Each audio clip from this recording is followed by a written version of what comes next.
E uma curiosidade a respeito dele.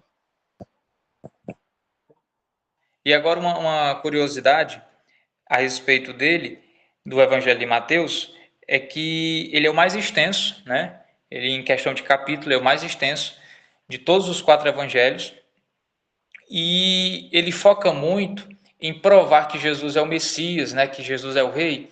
Por isso que muitas vezes nós vamos ver Mateus dizendo assim, para que se cumprisse a Escritura. Aí ele relata um texto do Velho Testamento. Então Mateus ele faz essa linkagem, essa costura entre a vida de Jesus e o Velho Testamento, entre as profecias, né? No nascimento de Cristo, nos milagres de Jesus, na paixão, em tudo que aconteceu, Mateus fazia questão de fazer esse link, né, com o Velho Testamento, na intenção de provar ali que Jesus era o rei, né? Então nós vamos ver muito isso no Evangelho de Mateus. Sobre Mateus, né, ou Levi, como alguns gostam de chamar, nós sabemos que ele era judeu, né? Ele era do povo judeu e trabalhava ali, prestava serviço para o Império Romano, né? Tanto é que quando Jesus encontrou ele, ele estava exatamente prestando serviço para o Império Romano, né?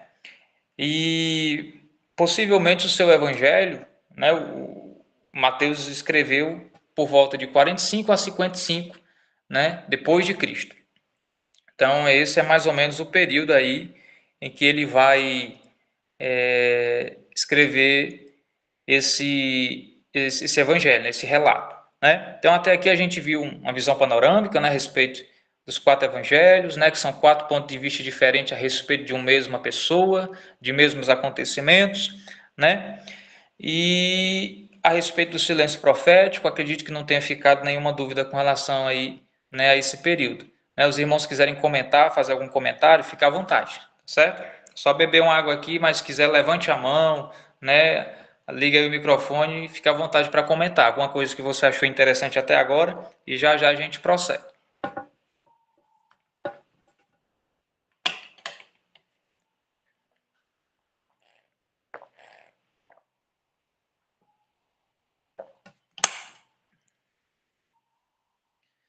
Eita, Glória, tá todo mundo entendendo tudo. Ô, Glória. Essa turma é uma benção, né, pai? Que Eu essa estou turma tá uma entendendo benção. tudo que Glória a está Deus. falando Olha o nada. sinal de positivo aí. Tá uma benção de Deus. Eita, Jesus. Amém. Então, vamos. Alguém levantou a mão aí. Quem foi? Mas ela baixou. Eu não sei quem foi que levantou a mão. Foi muito rápido, porque ela levantou e depois já baixou. Não, qualquer irmão aí quiser comentar, fica à vontade, viu? Pode levantar a mão na hora que eu estiver explicando mesmo e a gente para aqui para o irmão fazer algum comentário, né? Então, vamos continuar. Opa, a irmã levantou a mão. Ana Célia.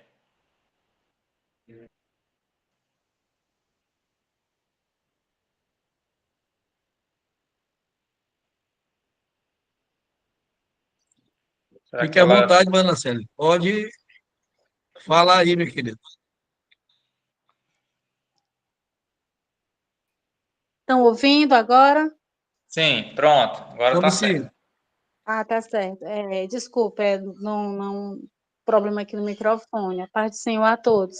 Não, irmãos, eu queria só, assim, colocar a respeito dos evangelhos, porque tem algumas passagens bíblicas que em um evangelho diz de uma forma, em uma outra passagem bíblica sobre a mesma situação, ela coloca de uma outra forma.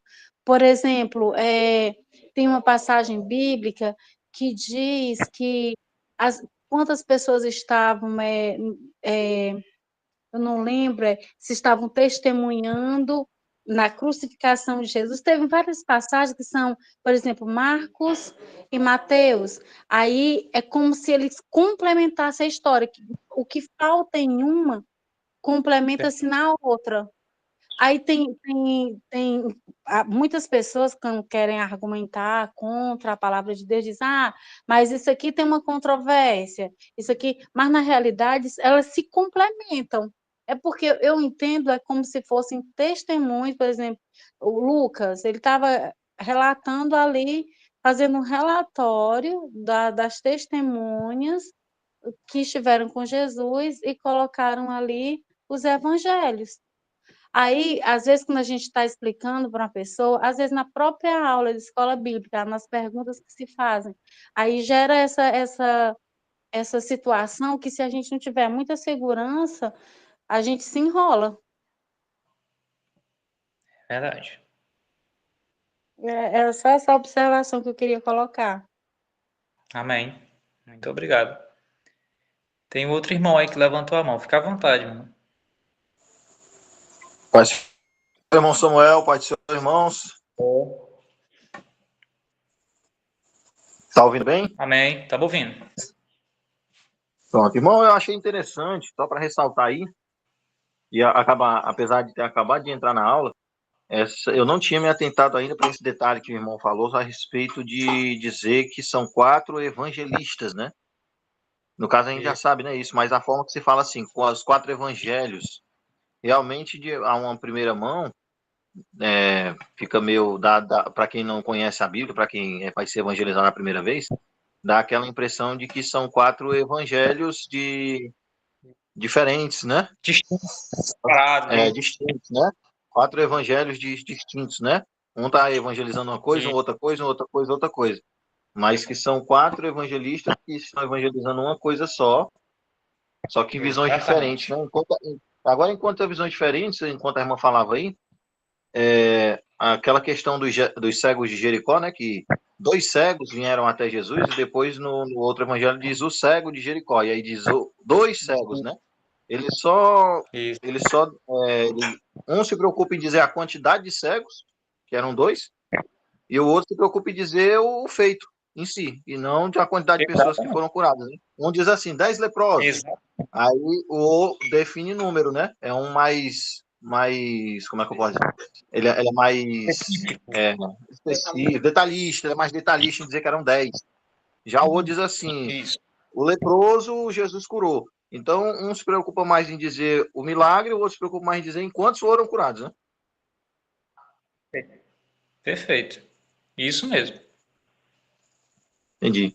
Mas tá bom, só isso mesmo, porque eu achei interessante essa dos evangelhos. Amém. Muito obrigado pela sua participação. Pois vamos continuar, né? Tem muita coisa ainda bacana aqui para a gente ver. Mas os irmãos fiquem à vontade para comentar. Qualquer momento aí pode levantar a mão que a gente está aqui para contribuir. Falando a respeito do Evangelho de Mateus, a gente tem a questão aqui do nascimento, né, da infância de Cristo. Aí tem uma coisa interessante a respeito disso. Não sei se você já percebeu, mas o Evangelho de Mateus começa com a genealogia, né? E às vezes, né, isso é infelizmente um costume dos crentes, de quando vê genealogia, passa a página da Bíblia. Por exemplo, tá lá, fulano gerou cicrano, cicrano gerou Beltrano, aí a pessoa quando lê o terceiro nome, né, e principalmente esses nomes antigos, né, aí vai ver lá os nomes lá meio enrolados, aí não, pula, né, vai para outra coisa. Só que, né, toda genealogia, irmão, se ela está na Bíblia é porque tem alguma importância, né? Tudo que está na Bíblia tem alguma importância. Então, é sempre bom parar para pensar. Inclusive, eu dou uma dica aos irmãos. Termine essa aula aqui, pode botar aí no Google mesmo. Plano da salvação escondido na genealogia de Adão. Você vai ver coisa lá maravilhosa que você nunca tinha visto. Plano de salvação na genealogia de Adão. Viu? Você vai ver lá, nunca mais você vai ver genealogia da mesma forma. Tratando dessa genealogia, a respeito da genealogia de Cristo, nós temos uma coisa interessante. Nós temos na árvore genealógica de Cristo a presença de 4 mulheres. É a primeira vez na Bíblia que aparece em uma genealogia, né, os irmãos, essa sequência, né, de fulano gerou cicrano, cicrano gerou Beltrano, é a primeira vez que aparece o nome de 4 mulheres. Não bastasse isso, veja os nomes das mulheres que aparecem. Eu anotei aqui para não esquecer. Tamar, Raabe, Ruth e Betseba. Veja os nomes das mulheres que aparecem, né? Então, veja quem é que Mateus fez questão aqui de colocar deixar claro e evidente, né, que faz parte da genealogia de Cristo. Tamar, Raabe, Ruth e Betseba. Acredito que os irmãos já ouviram a história dessas 4 mulheres, né? Poderia estar aqui mulheres, tipo assim, digamos assim, que tiveram uma história mais bonita, né? Como, sei lá, Sara, como Débora, como outras mulheres da Bíblia, né? Que tiveram, digamos assim, uma história mais, né? Mais assim, aconchegante de se ler. Quando a gente percebe Tamar, Raabe, né?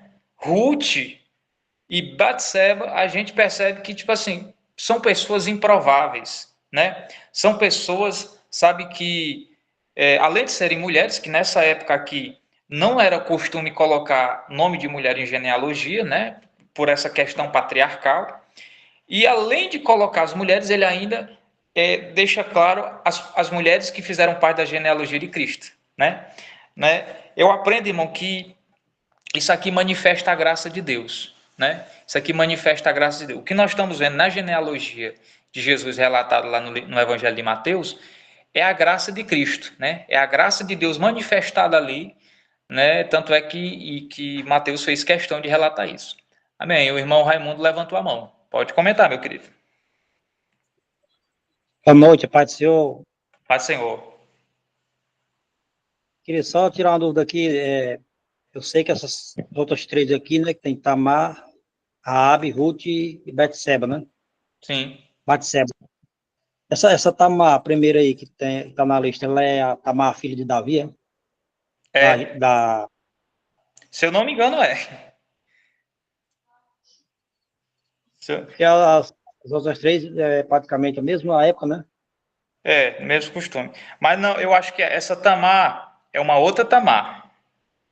Mas eu vou confirmar direitinho, tá certo? Porque às vezes a gente confunde com os nomes. Mas essa é uma outra, eu acho que eu sei qual é essa Tamar aqui. Não é a de Davi, não. Não posso dar uma resposta agora para o irmão. Se algum irmão aí souber, com certeza, para responder o irmão, fica à vontade também. Porque às vezes a gente confunde os nomes aqui, confunde as datas. Acontece. Se Assim algum... pode responder para nós, o doutor Diogo aí, né? Pronto, Cadê ele? Pronto, perfeito. Minha esposa soprou aqui e a pastora de lá e botou aí também. Estão ouvindo, irmãos? Estamos aqui ouvindo. A irmã Pronto. Naceli quer falar, irmã Irmã, Naceli. Pode falar, irmã Naceli. vocês estão me ouvindo? Sim, estava ouvindo. Pronto. Irmãos, é muito interessante essa história que o irmão colocou agora, porque, assim, nós, quando eu coloco uma visão geral.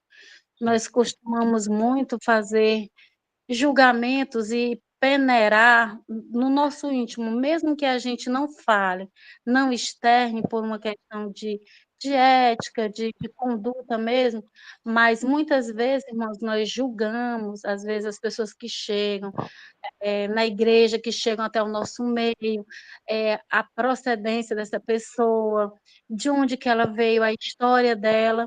E muitas vezes nós julgamos, mesmo que a gente não fale nada, mas no nosso íntimo. E aí, irmãos, quando a gente vê essas histórias na Bíblia, o Senhor Deus, cada uma dessas personagens aí, ela nos fala uma história. Quando a gente vê a história da Raabe, quem era Raabe? Né? Quem era a Raabe? De que nação é que ela veio? Qual foi o feito dela que deu a ela o direito de estar na genealogia de Jesus, né?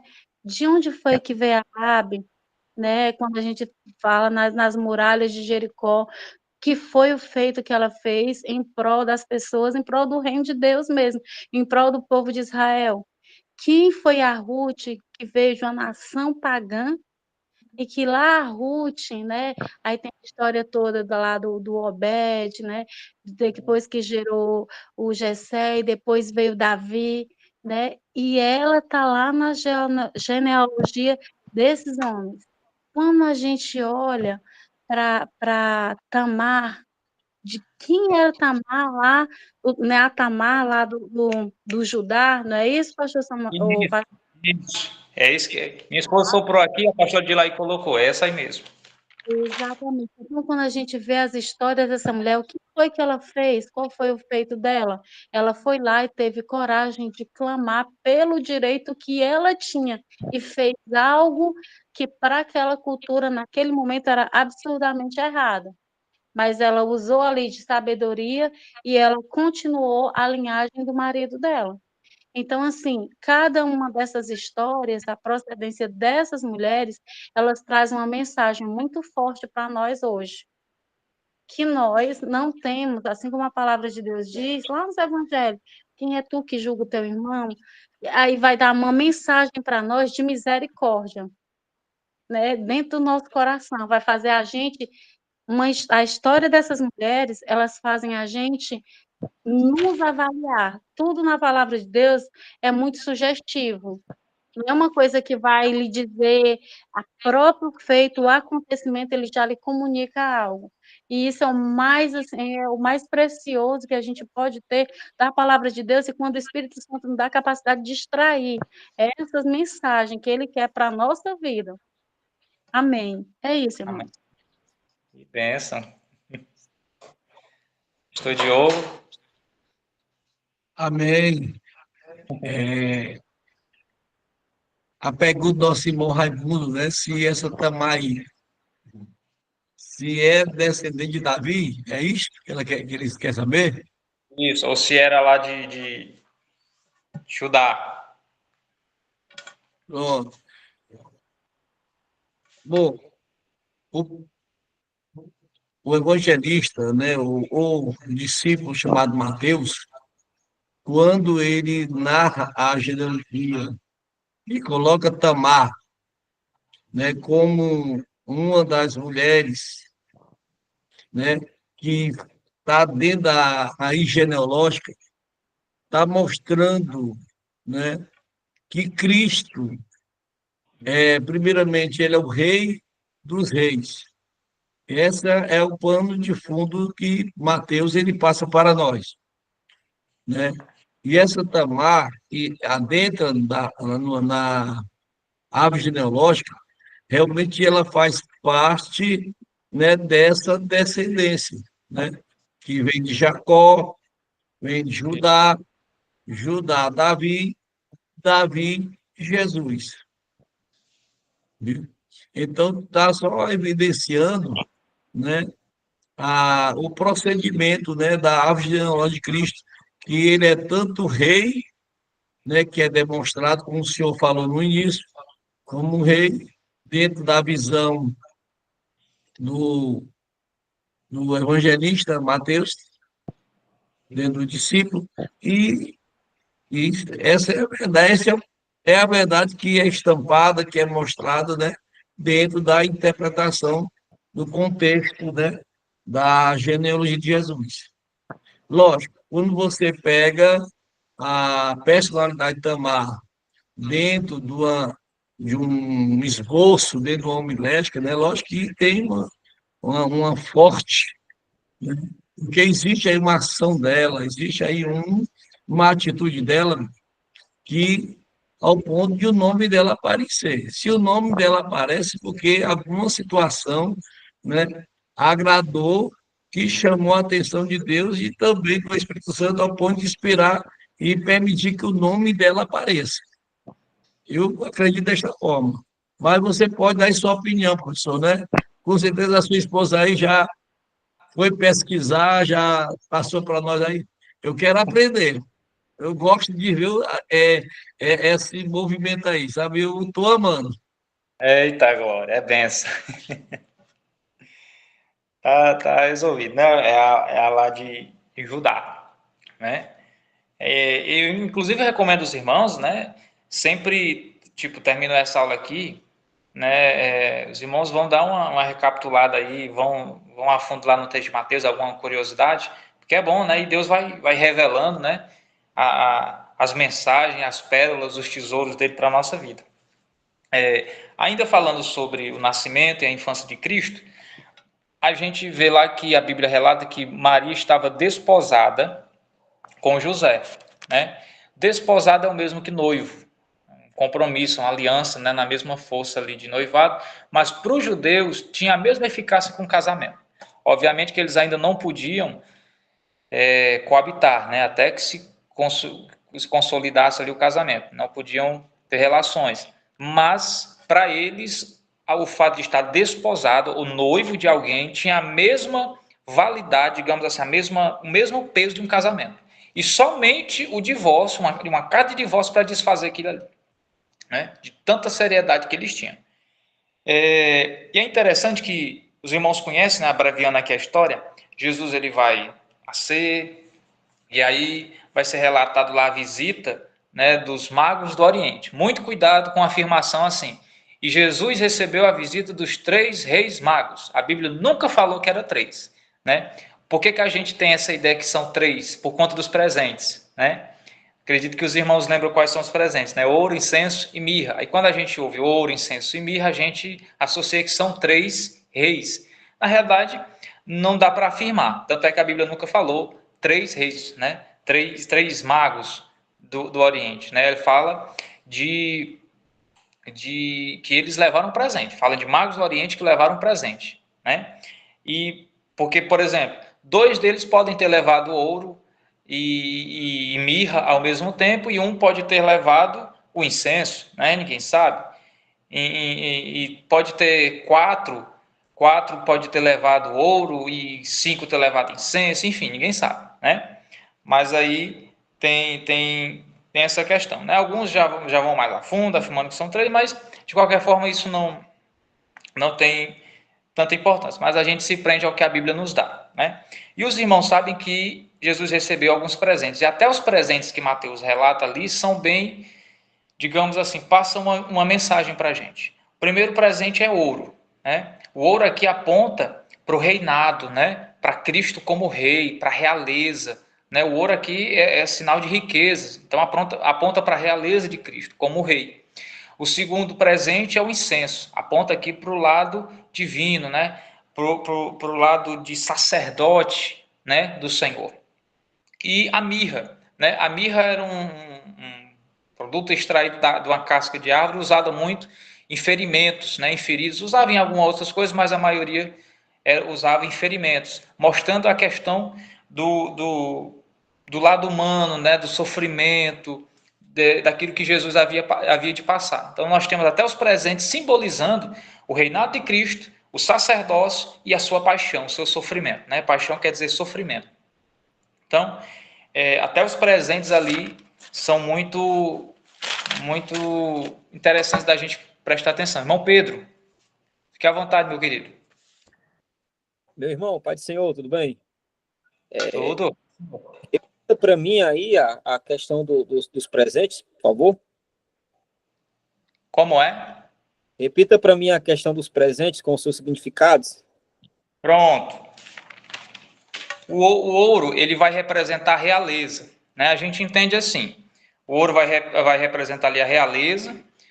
O incenso, a gente pode ir lá para o livro de Levítico, você vai ver que o incenso era usado pelo sacerdote, então aponta para o sacerdócio de Cristo, né? O único intermediador ali entre Deus e os homens.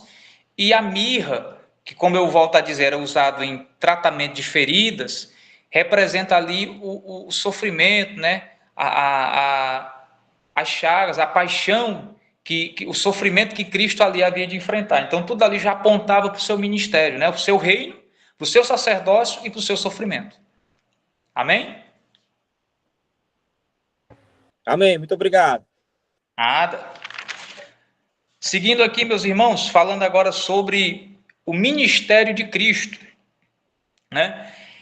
Todos os 4 evangelhos, volto a repetir, né? Acredito que os irmãos ainda lembram que é evangelho sinótico. Sinótico é semelhante. Mas a gente sabe que os 3 evangelhos sinóticos são Mateus, Marcos e Lucas. Entretanto, há algumas particularidades que os 4 evangelhos possuem.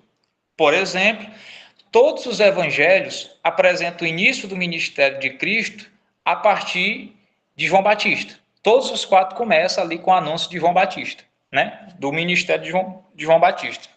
A gente sabe que João Batista é aquele que viria para preparar o caminho, né, para ali preparar ali o coração do povo para receber o Messias, né?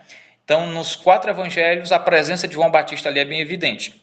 Claro, volto a repetir, cada evangelista escreveu na sua visão, no seu ponto de vista, né? Mas respeitando sempre ali a direção e a inspiração do Espírito Santo, né?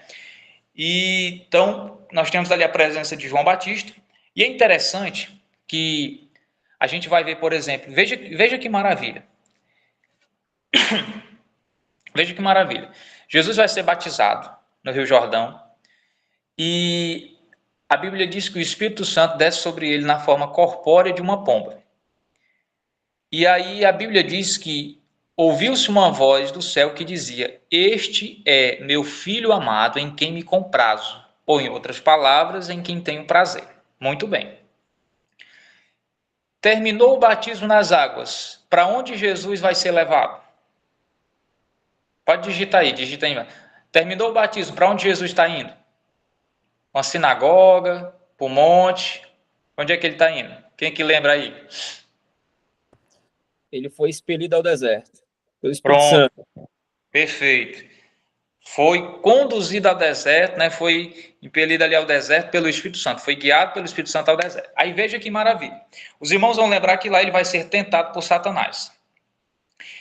Me diga aí qual é a primeira tentação, a primeira armadilha ali de Satanás contra Cristo. Quem que lembra? Irmão, eu fiz até um esboço sobre isso aí, que eu achei interessante, que ele diz assim: se tu és o filho de Deus. Exatamente.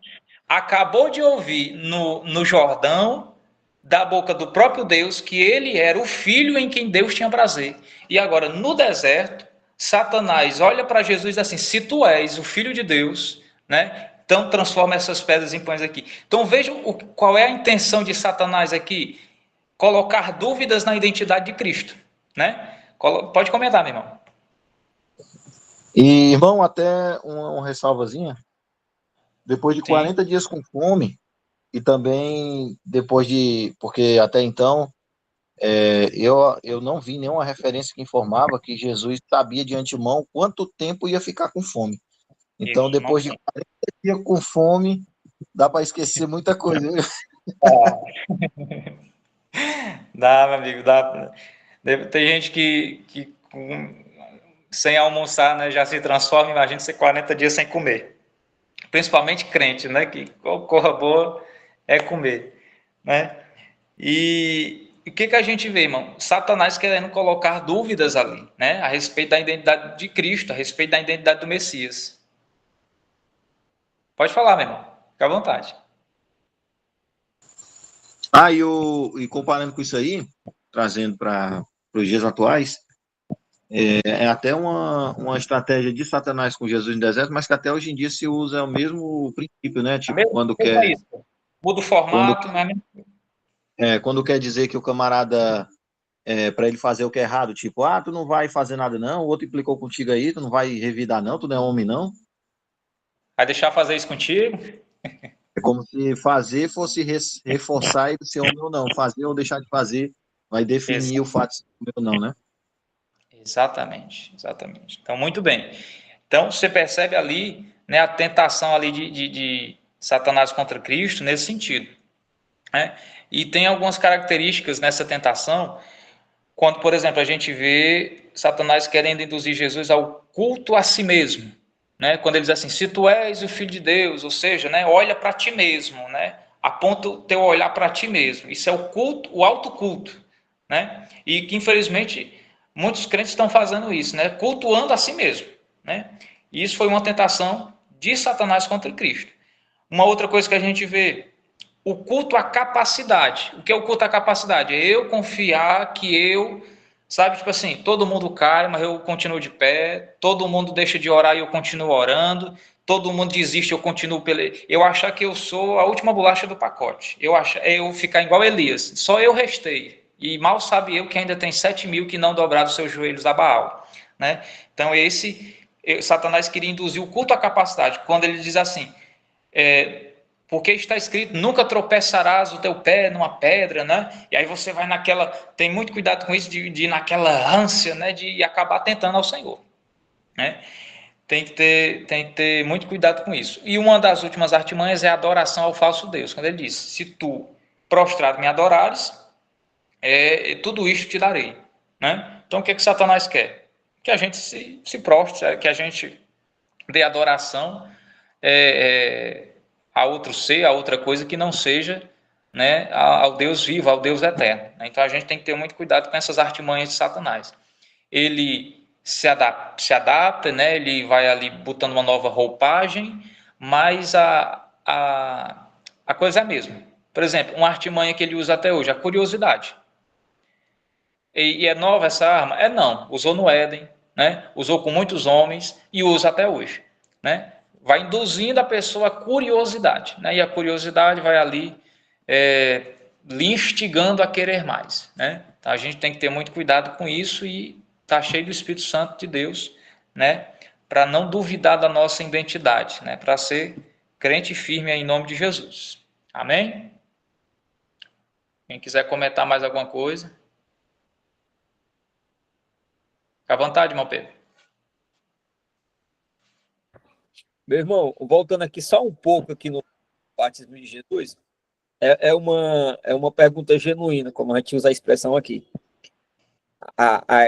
Essa questão, ouvi uma voz do céu que dizia, é meu filho amado, a quem eu amo, né? Em algumas traduções.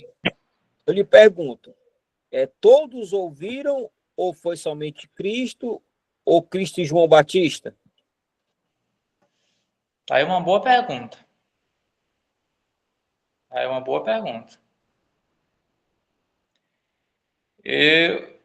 Eu acredito, porque quando a gente vê o texto assim, e ouviu-se uma voz do céu que dizia, né?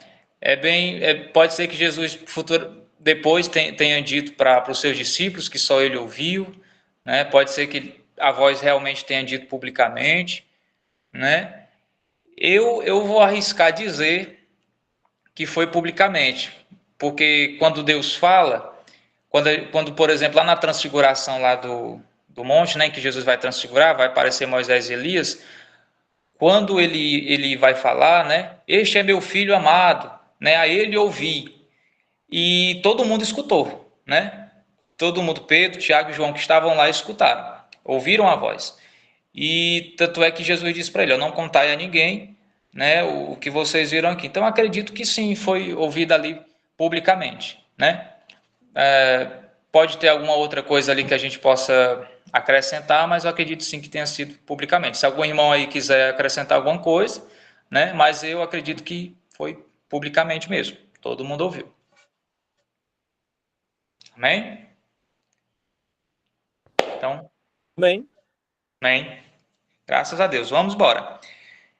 Tratando agora, irmãos, sobre os discursos de Cristo, né? Os discursos. Nós temos, por exemplo, aliás, nós estamos passando vergonha, irmão, nós crentes, porque tem outras religiões por aí em que as pessoas são praticamente ali induzidas a não é nem decorar, é aprender mesmo, saber de cor todo o seu credo, todas as suas crenças, todos os livros que eles têm, e muitas vezes nós deixamos a desejar. Nós estamos sendo privilegiados de hoje termos acesso à tecnologia, à informação, né? Hoje a gente pode fazer um curso de teologia online, né? Aonde que o pastor Diogo, né, e alguns irmãos aqui que são mais veteranos aí, né, no tempo de fé, sabem que isso há tempos atrás era praticamente inimaginável. Você tinha que ter livro físico, você tinha que ir a uma universidade, você tinha que ir a um seminário. Hoje você pode participar de casa, então a gente tem muito acesso, né, à palavra de Deus. Muitas vezes esse acesso é desprezado, né? A gente vê, por exemplo, no livro de Mateus, a respeito dos discursos de Cristo, os discursos interpretativos da lei, né? Quando é que a gente vê isso? Sermão do Monte. Todo crente tem que saber, sabe assim, pelo menos uns 10, 20 versículos ali, ou pelo menos saber localizar onde está alguns textos do Sermão do Monte. Porque se você ler o Sermão do Monte, irmão, tem um resumo de tudo ali. de tudo. Fala sobre adultério, sobre jejum, sobre oração, sobre vigilância, sobre identidade, sobre tudo que você imaginar, né? E você vê lá que Jesus vai fazer ali uma reinterpretação da lei, mostrar o real sentido da lei. Ele vai dizer assim muitas vezes: ouvistes o que foi dito aos antigos, né?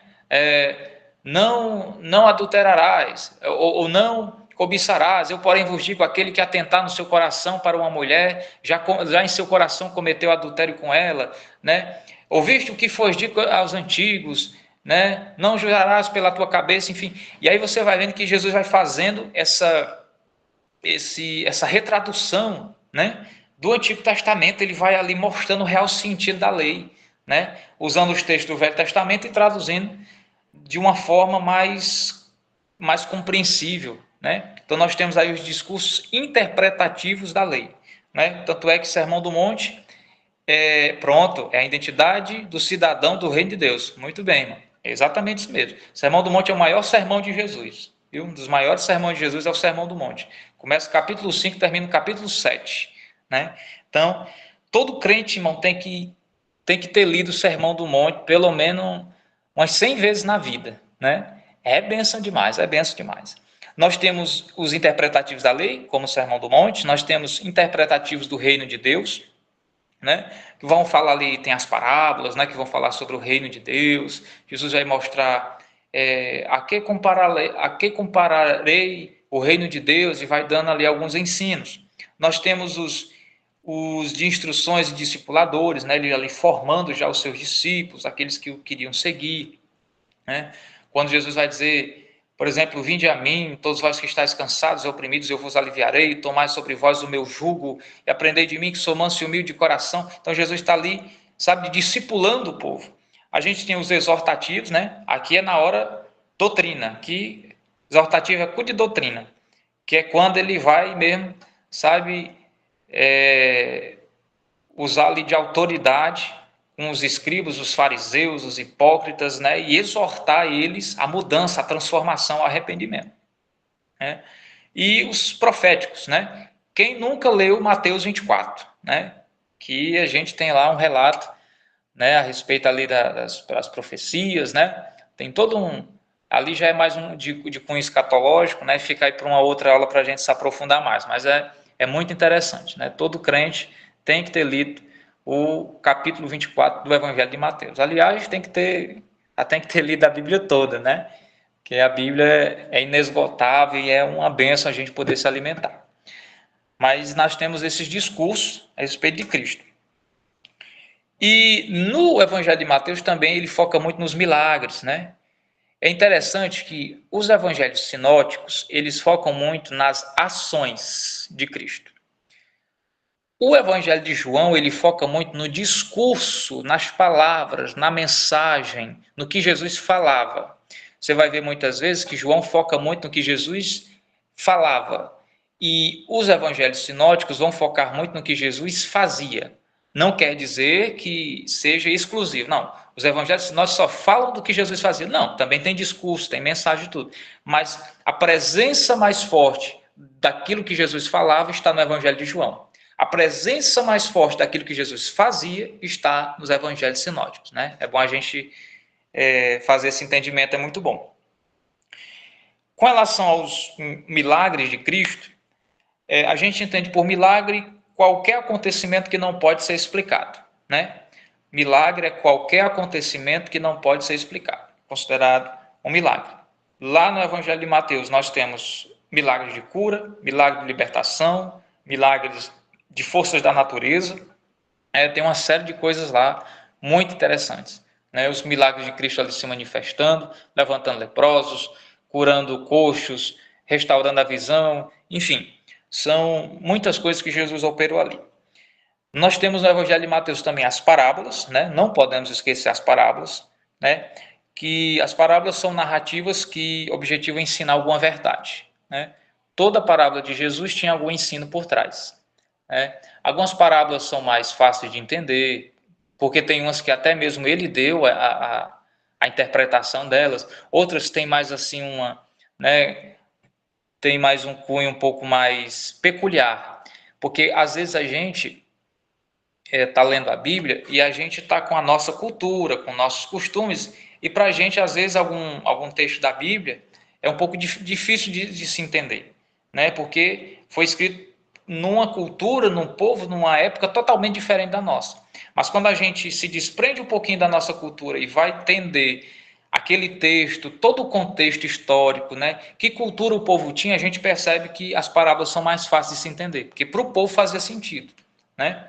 Então, é bom a gente sempre buscar um pouquinho mais a fundo, né? Senão a gente vai fazer, como diz os pregadores, uma exegese, né? Que é forçar o texto a dizer o que ele não diz, né? Nós temos que fazer uma exegese, que é tirar do texto aquilo que ele diz, né?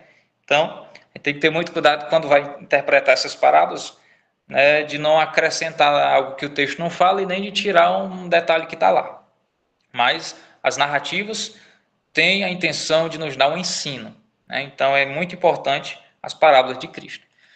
E encerrando, nós temos a paixão, morte e ressurreição de Jesus, né? A gente vê lá que o grande sofrimento físico de Jesus é lá no Getsemane, né? Quando ele vai começar a orar e vai pedir a Deus ali orando para que, se possível fora, ele passasse dele aquele cálice, né? Se referindo à situação que ele havia de passar. E ele vai orar ali com seus discípulos, ali ele vai ser preso, ali ele, né, depois vai ser julgado, né? Uma condenação assim meia sem, como a gente costuma dizer aqui, sem pé nem cabeça, né? E vai ser condenado, vai receber lá, né, as penas, como a gente vê lá no próprio Evangelho de Mateus, vai ser crucificado, mas ele ressuscita, né? Ao terceiro dia, ele ressuscitou e está vivo até hoje, né? E está vendo hoje, nós aprendendo aqui um pouco mais a respeito sobre ele, né? Então, nós temos todo esse tesouro escondido ali no Evangelho de Mateus, né?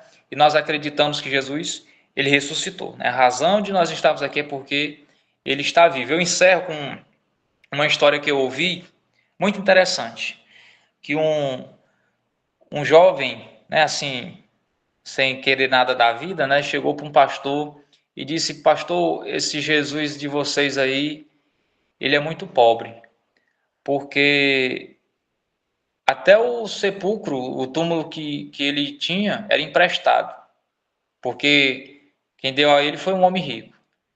E aí aquele pastor respondeu àquele jovem: meu filho, quando você vai para uma praia, passar o final de semana, você compra uma casa na beira da praia? E aquele jovem respondeu: de forma nenhuma, se eu vou passar 2, 3 dias, o final de semana, para que eu vou comprar uma casa na beira da praia?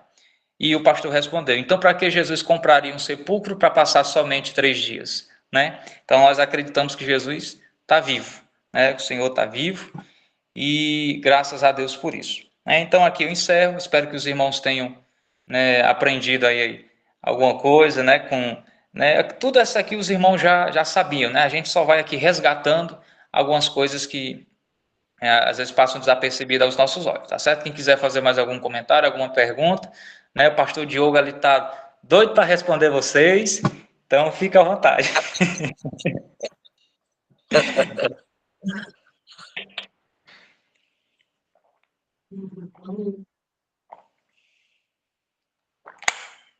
A paz do Senhor, meus irmãos.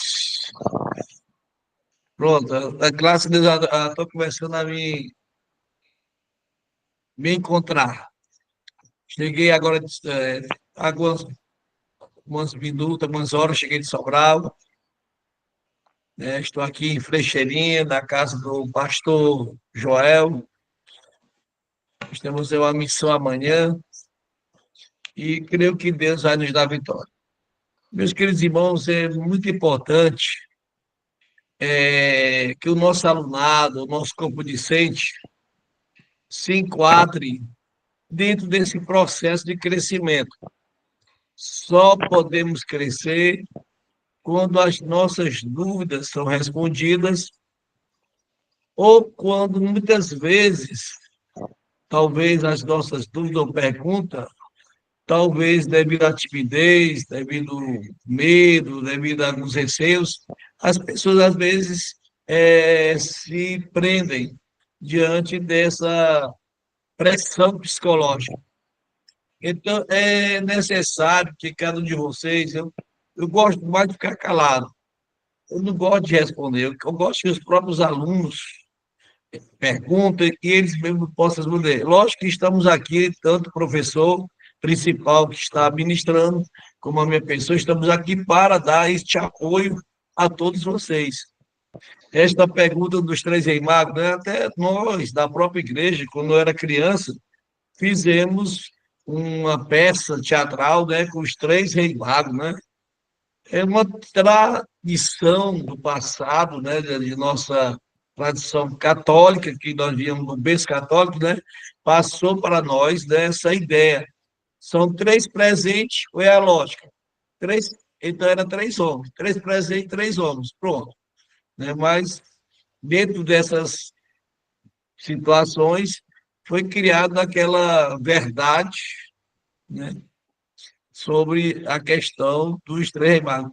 Eu até fiquei curioso, fiquei pesquisando aqui, procurando, né, sabe, para tentar achar alguma referência, né, que fala se tem três ou não, Belchior, né, o nome dos magos, né, então até coloco o nome deles. Então, eu quero dizer para vocês, eu estou muito feliz porque, né, aqui na casa do pastor Joel, e também dizer para vocês que o curso no mês de dezembro, né, foi muito, não foi prejudicado porque fizemos as aulas, tudo dentro da sua naturalidade, mas foi duas aulas, duas segunda-feira foi dentro do Meet gratuito, que foi durante uma mensagem de uma hora somente, que o professor e talvez o aluno talvez tenha, não foi muito rápido a aula, e as duas últimas aulas, graças à irmã Michele, nós conseguimos entrar pelo Meet que pagamos, né? Mas foi pelo celular. E eu orei muito a Deus, pedindo que Deus me desse uma graça, abrisse uma porta para que eu pudesse comprar um notebook. E eu louvo a Deus, né, que Deus usou uma pessoa lá da loja, começou a articular, mexer um para o lado, para o outro, né, até que deu certo o crédito e acabei comprando, né, como de pessoal, ainda fiado, ainda preciso pagar. Então, mas eu louvo a Deus por isso, eu glorifico a Deus que hoje deu tudo normal, hoje a aula foi gravada, vai lá para o meu canal de YouTube, se vocês quiserem tirar algumas dúvidas que tiver nas aulas dos meses passados, tudo está lá gravado, tudo está lá dentro do canal, vocês podem ficar à vontade, ouvir, tem pregações, tem palestras, tem as aulas do Ceifa, tudo tem lá. Então, eu queria muito que vocês aproveitassem, entrassem no canal do YouTube, né, que é DR Conto Diogo Guilherme, estamos lá para repassando essas aulas. Hoje, glória a Deus, consegui gravar. Eu até tinha esquecido, Samuel, tu deste uma introdução aí maravilhosa, eu nem estava me tocando que era o Meet, porque o Meet pago você pode gravar, já o Meet gratuito ele não permite. E eu estava nem me tocando que eu estava já usando o Meet já pago, né? Então, aí quando eu fui dar, já estava falando sobre Mateus, né? Perdi aquele pedacinho bom que o Senhor ministrou para nós. Então, eu louvo muito a Deus por isso que eu consegui gravar e esta aula, se Deus quiser, amanhã estarei colocando aí no nosso canal de YouTube, e vocês podem rever estas aulas, como as outras anteriores, para tirar a dúvida. O importante não é só ouvir, nós temos que estar nos reciclando, como foi falado hoje, foi reciclar, estar se reciclando. Não confie na sua memória, ela pode te dar, pegar você, dar uma peça em você. Então, é muito importante o cristão estar sempre se reciclando. É por isso que eu, como dirigente do Monte da Bênção, eu coloquei um propósito para a igreja. E eu louvo a Deus que a igreja ela honrou esse propósito nós estamos estudando toda a Bíblia durante um ano. Então, cada ano, todo dia eles estão lendo 3 capítulos, no máximo, da Bíblia, para poder, né, estar se reciclando. Então, é um dos propósitos que Deus colocou no meu coração e eu passei este propósito, esse desafio para a igreja do Congregação do Monte da Bênção. Gente, então não esqueçam das suas avaliações. Eu tenho percebido que tem muitos alunos que fizeram, estão estudando, têm seus módulos, mas não estão fazendo as suas avaliações. É muito importante fazer suas avaliações. E quando termina a avaliação, opa, eu preciso fazer logo o pagamento, né? Faça como também uma prioridade, porque ali está o seu ministério, ali você está enriquecendo o seu ministério, você está acrescentando algo ao seu ministério. Então, é muito importante, veja isso com bons olhos, para o seu crescimento, a sua lapidação, né? Por isso que eu fiquei assim, não, só o jogo da aula fica muito cansativo. Por isso que eu percebi que no nosso campo, Ceará, tem muitos homens competentes, muitas mulheres competentes que têm a técnica da didática, do conhecimento e aplicam essa verdade para nós de uma forma perfeita. Por isso que Deus tocou no meu coração de convidar o Samuel, convidar outros professores e professoras para ministrar aula para nós. Vai ficar algo bem rico, algo mais substancial para nós. Então, só quem ganha somos nós que estamos ouvindo. Eu gosto muito de ouvir. Eu gosto também de dar opinião, mas só que eu acho assim, ficaria só chato se o coordenador, né, do Ceará ficasse dando a sua opinião, dando as suas ideias. Eu quero muito ouvir. Hoje eu gostei muito. Hoje eu percebi que os alunos já começaram a fazer perguntas, a responder. Eu fiquei muito feliz. E eu espero que as outras aulas que virão, através dos pastores que virão, vocês também sejam dessa mesma forma, provoquem, né? Nem que seja para provocar o conhecimento do professor. Tinha um aluno meu que eu ministrava lá no CETAD, no Pará, um homem era advogado. Ele chegou comigo e disse assim, professor, Adão e Eva, antes de pecar, tinham um corpo perfeito. Não tinha? Eu disse, tinha pecado, tinha, então podia, então estava perfeito. Jesus, quando ele ressuscitou, né, comeu, ele conseguiu atravessar uma parede, conforme diz a Bíblia. Não foi onde foi. Então, Adão e Eva podiam atravessar a parede? Isso foi um advogado que me perguntou. Então, eu percebi, né, que ali foi uma forma de ele medir, né, o meu conhecimento. Eu disse, meu filho, ele não consegue atravessar a parede, não. Ele tinha o corpo perfeito, mas não podia atravessar a parede. Ele vai, por quê, professor? Disse, porque no jardim não tem parede, tem só árvore. Tá certo. Pois é. Aí, através disso aí, até hoje, graças a Deus, esse advogado me respeita, me ama, né, como um dos melhores professores dele, né? Então, a gente sabe que tem alunos que, às vezes, provocam perguntas, mas eu creio que isso não ofende nenhum dos professores, porque isso é bom para nós, até forma que a classe, né, está sendo participativa. E aqui eu quero muito agradecer a todos vocês por esta noite, e creio que vocês aprenderam um pouquinho de Mateus, e algumas curiosidades foram citadas aí, que foram essenciais, até para nos provocar. Essas perguntas, né, curiosas, foi para nós perceber como a Bíblia, né, ela é cheia de situações. Você lê ela todinha e você não consegue perceber. Até no certo dia agora, ontem mesmo eu estava estudando, pesquisando na Bíblia, eu, eu vi um versículo que diz que se eu não orar, eu estou pecando. Só porque eu não oro, eu estou pecando. Eu disse, Jesus, olha aí.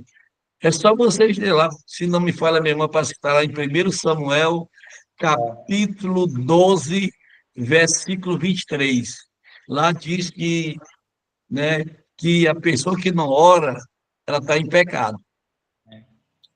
Olha aí, olha que eu já estudei a Bíblia várias vezes, eu nunca percebi isso aí. Depois, quando eu achei, quando comecei a fazer a, a pesquisa assim, detalhada da Bíblia, eu encontrei essa verdade. E existem outras curiosidades, como foi abordada agora de noite, também, três reis magos. Por que três reis magos? A Bíblia diz que os reis magos não narram a quantidade de magos. E por aí vai. Então, a gente vai a procurar essas respostas. Então, eu estou muito feliz por esta aula de hoje. Muito obrigado, presbítero Samuel, ao pastor Joel, por ceder a sua pessoa para ministrar esta aula de hoje. Agradecer também a presença da nossa pastora, presidente, né, da Arcimestre, que também é uma aluna, um exemplo para nós, né, que ela tá, eu creio que ela está fazendo esse curso para dar um exemplo, né, para o campo do Ceará, como é importante, né, a presença de todos nós envolvidos em buscar o conhecimento. A pastora Dilaí está aí conosco. Com certeza, se a pastora Dilaí está aí, com certeza o pastor Guilherme, nosso pastor presidente, né, da convenção, também está presente. Então, eu fico muito feliz, honrado, alegre pela presença de todos vocês. Que Deus continue abençoando a todos. E eu quero dar honra a quem tem honra. Eu quero aqui convidar a nossa pastora Dilaí a dar sua palavra aí. E após a sua palavra, a senhora pode orar, nos abençoando, pastor. Para mim é uma honra. Pai do Senhor, pastor Diogo, Pai do Senhor, Pai do todos os Senhor. alunos, também o nosso professor, né? Que deu essa aula muito bem explicada, para a glória de Deus. A glória não é do homem, né? É para Deus. E foi uma aula muito boa. Hoje eu ter conseguido ficar do início ao fim é porque foi boa. Porque sempre eu saio no meio da aula, porque o sono não me deixa ficar até o final. Mas hoje, para a glória de Deus, fiquei até o final. E eu quero dizer para todos os alunos, né, desse curso que nós só temos a ganhar, né, em fazer esse curso e terminar, né, para que nós venhamos receber o nosso diploma, né, e sermos mais abençoados e termos mais conhecimento da palavra de Deus, porque é só buscando que nós vamos alcançar o conhecimento a respeito do reino de Deus, da palavra do Senhor. Amém? Vamos orar em nome de Jesus. Feche seus olhos nesta noite e vamos orar. Eterno Deus, Pai amado, Pai querido, Pai, estamos na Tua presença na noite desse dia, meu Deus, queremos Te louvar, Te agradecer, meu Deus, por mais essa noite, por mais esta aula, Senhor amado, Deus, que foi realizada aqui através do Teu servo para as nossas vidas, Senhor. Obrigado, Pai, por um ensinamento tão rico, Senhor, para as nossas vidas, para os nossos conhecimentos, Senhor. Eu Te peço, meu Deus, abençoa cada aluno, Senhor, que está inscrito nesse curso, Pai, que não venha, meu Deus, desistir, Senhor amado, no meio da caminhada, Pai, mas que vai até o fim, Senhor. Abençoa o coordenador, Senhor, coordenador, pastor Diogo e toda a sua família, Pai. Assim, meu Deus, em nome de Jesus, nós Te agradecemos por esse privilégio de poder, Pai, participar, Pai, desse curso. Assim, Senhor, fica conosco, nos dá uma noite abençoada na Tua presença, meu Deus, e obrigado, Espírito Santo, pela Tua presença em nossa vida. Assim, nós Te agradecemos e Te oramos em nome do Pai, do Filho e do Espírito Santo. Amém. Amém?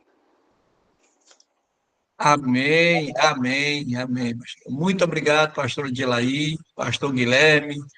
Muito obrigado, presbítero Samuel. Muito obrigado também aos nossos alunos. Que Deus continue abençoando a todos vocês.